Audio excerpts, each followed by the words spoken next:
Welcome everyone, this is On This Restart, and this time we're talking about Hyrule Warriors Age of Calamity and how it still may be linked to the sequel to Legend of Zelda Breath of the Wild. Now, we're going to be going deep into the story for Age of Calamity, so that means there will be spoilers in this video. You have been warned. Once you play through Age of Calamity, feel free to come back here and watch the video. I would greatly appreciate that, but if you don't want to be spoiled, again, this is your warning.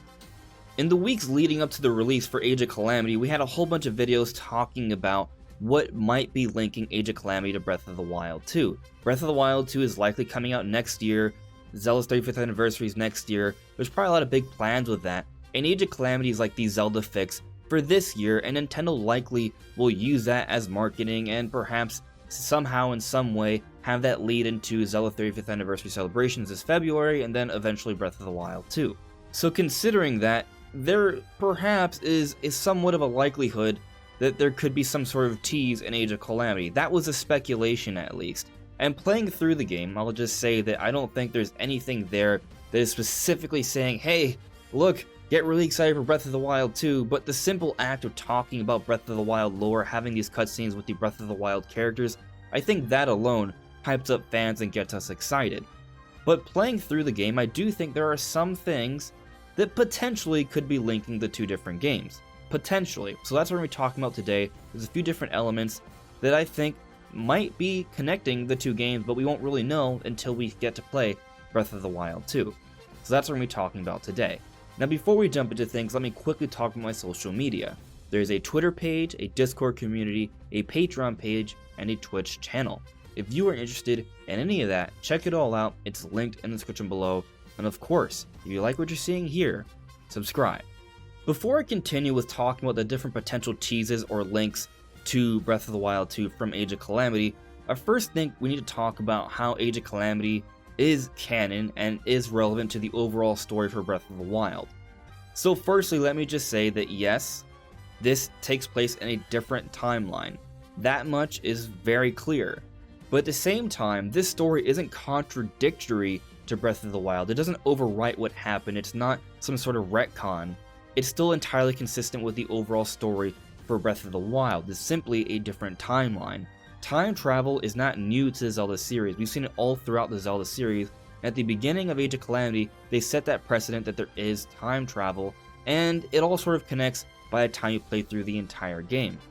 The Zelda team did oversee this project by Koei Tecmo. The decisions made here were intentional and they had purpose. Perhaps you didn't like the direction they took the game, but they still took it in that direction, and it's not really too far off from what we've seen in the past for Zelda. Several Zelda games have used time travel, there have been multiple timelines, and we've even seen spin-offs like Age of Calamity that are part of the Zelda timeline. Take Triforce Heroes, for example. So the point I'm trying to make here is Age of Calamity is relevant to the overall story for Breath of the Wild. It is still canon, but at the same time, it does take place in a different timeline, so the events of Age of Calamity don't necessarily directly impact the events for Breath of the Wild 2, but it doesn't mean the characters we see here, the lore we see here, don't paint things in a different way, don't give us more context, and it doesn't mean there can't be some potential teases or hints for what will eventually happen in Breath of the Wild 2. So I still feel like this video is entirely relevant. Now there are different elements that I saw throughout the story of Age of Calamity that might be linking the two different games, but like I said, only maybe, so I'm going to be talking about them in increasing likelihood in my opinion, so just sort of bear with me here. The first one I want to talk about though is the whole story we got, or the reference we got to the demise of Zelda's mother.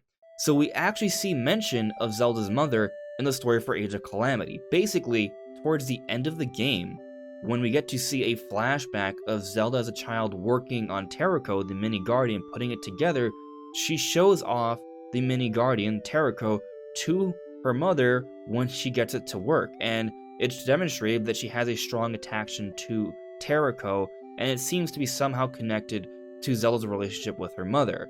And then shortly after, we see another little scene where King Rome is taking away Terraco shortly after Zelda's mother's demise. Something happened there that had led to the king reacting the way he did, and there's definitely a lot of sorrow there. The real big point I'm trying to get at with this is that in Age of Calamity, we got to get a little bit more information about what happened with Zelda's mother. It wasn't a lot, but it was something. And that sort of gets me thinking, In Breath of the Wild 2, could we learn a little bit more about Zelda's mother? Is this kind of a little bit of a tease, something to whet our appetites about that story? I think maybe. Considering that Breath of the Wild 2 was shown off with both Link and Zelda together, working together, traveling together, and Zelda has more of a sporty outfit, I feel like it's a fair assessment to make that perhaps Zelda will be playing a much larger role in Breath of the Wild 2, especially with the story. And if that's the case, perhaps we'll get a lot more in terms of the backstory for Zelda, which will include the story of Zelda's mother. What happened to her? How did she die? What was going on there? So if that ends up being the case, you could make the argument that this little bit of story we've gotten for Zelda's mother in Age of Calamity could perhaps be a hint towards Breath of the Wild 2. A very, very subtle one, but a hint nonetheless, in my opinion. Moving forward, another potential link from Age of Calamity to Breath of the Wild 2 could have something to do with Astor. So Astor is very interesting for a few different reasons. One, he's definitely a character along the lines of a Girahim or a Zant or an Aghanim.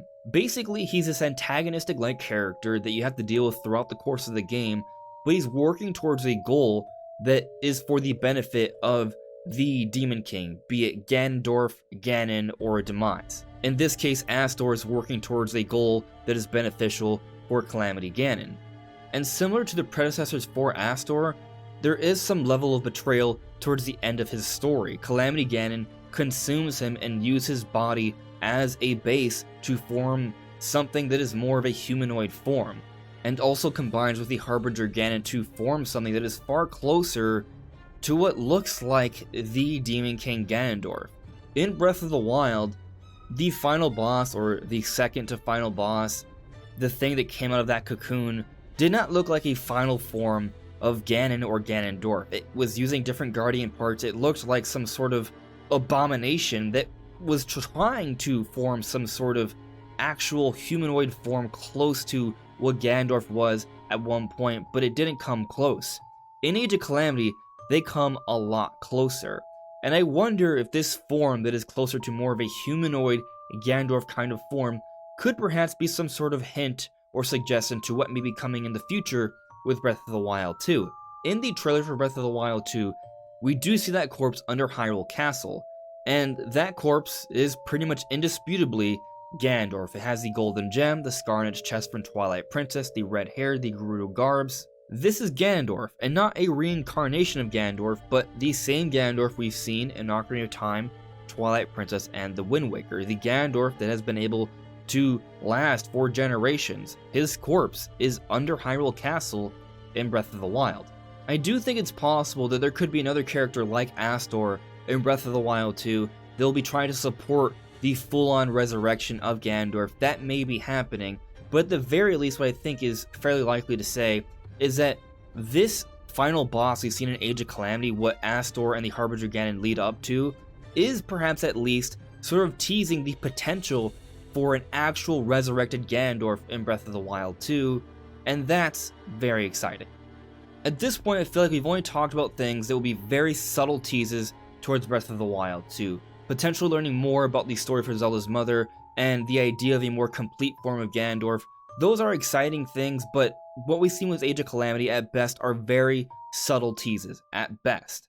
But with this next section, I feel like we're a lot closer to something that may be more than just a little bit of a subtle reference here. And I'm talking about Terraco's overall impact. And now, I'm not trying to say that Terraco himself will have some sort of role in Breath of the Wild 2. No, he will not. Terraco went back in time. Terraco is no longer a part of the Breath of the Wild timeline. He is a part of the Age of Calamity timeline. The Harbinger Ganon Terraco, the dark version of him, was the original Terraco of that timeline, and they destroyed that. So the only Terraco that is in the Age of Calamity timeline is actually the one from our original Breath of the Wild timeline. So there will be no Terraco himself in Breath of the Wild or Breath of the Wild 2. I do not expect that. I would think that'd be kind of weird if they pulled him out of nowhere into Breath of the Wild 2, but maybe it could be cool, but that's not my expectation here. I'm more referring to the things that Terraco caused, the time travel and the champion successors. So firstly, I definitely think there could be some sort of element of time travel in Breath of the Wild 2. There's already some subtle elements of time travel in Breath of the Wild. You have the Temple of Time. Link was being resurrected for 100 years. There's a lot of ruins all throughout Breath of the Wild hinting towards a previous time. And the Zelda we've seen in Breath of the Wild is perhaps the most powerful Zelda we've ever seen throughout the entire Zelda series. And we've seen other Zeldas have the ability to time travel, Zelda from Ocarina of Time being the one I'm actually specifically referring to. But even in Age of Calamity, Terraco uses the power of Zelda. That is how he comes to life in the beginning of the game. That is how he comes back to life again towards the end of the game. His power or his abilities are strongly connected to Zelda's power, her divine goddess power. And Terraco is able to cause time travel. So with the huge history of time travel throughout the entire Zelda series, the different references to time and history throughout Breath of the Wild, and with his apparent focus on Zelda in Breath of the Wild 2, and potentially her having incredible divine powers, time travel being in Breath of the Wild 2, I don't think would be a stretch in the slightest. It's definitely a strong possibility here. I'm not saying it will be in there for sure, but definitely a strong possibility. And even if time travel itself doesn't play a role in Breath of the Wild 2, there's definitely going to be something going on with the champion successors.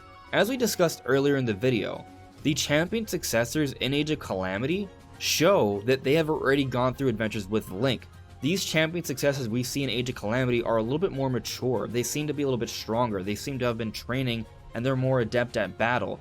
They seem to be actually more prepared to take on the mantle of champions. And from what we've seen of the dialogue of these characters, to me it seems pretty clear that the timeline they're coming from is from a timeline that takes place after the events of Breath of the Wild. It might just be shortly after the events of Breath of the Wild, but the point is, it is after the events of Breath of the Wild. So I'm thinking that we're already getting some sort of hint here as to what's going on in Breath of the Wild 2. These champion successors have developed a little bit more, and maybe this time the actual champion successors will be playing more of a larger role this time around. Maybe they'll actually be like the champions. Maybe Yunobo won't be as much of a coward. Perhaps Riju will be taking on a stronger role.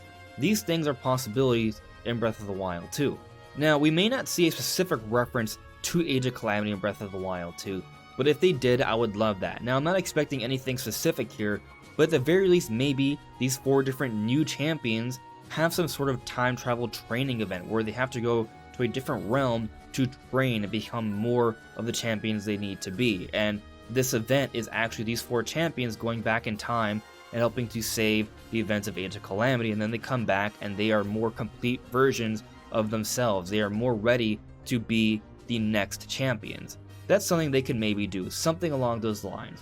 There doesn't even need to be a subtle reference in Breath of the Wild 2. The simple reference of these characters having developed a little bit more and being closer to being actual champions comparable to the previous champions, I think is enough of a reference to Breath of the Wild 2. It's already getting me excited for what could be happening in Breath of the Wild 2. We could be seeing Yunobo and Teba and Riju and Sidon taking on larger roles to the story, and that is really exciting. When you factor that in along with a more complete form of Ganondorf, like the actual full final form, the true version of Ganondorf, and perhaps getting more lore about Zelda's mother, all of those things are very exciting, and I would say Age of Calamity, at the very least, may have had some sort of subtle teases towards those things. I think there's a chance of that, but we won't know until we get to see Breath of the Wild 2, which hopefully won't be too long from now. But what do you guys think? Let me know in the comments below. Anyways, everyone, this is Honest Restart. Thank you so much for listening and watching, and I'll see you all really soon. Take care. Bye.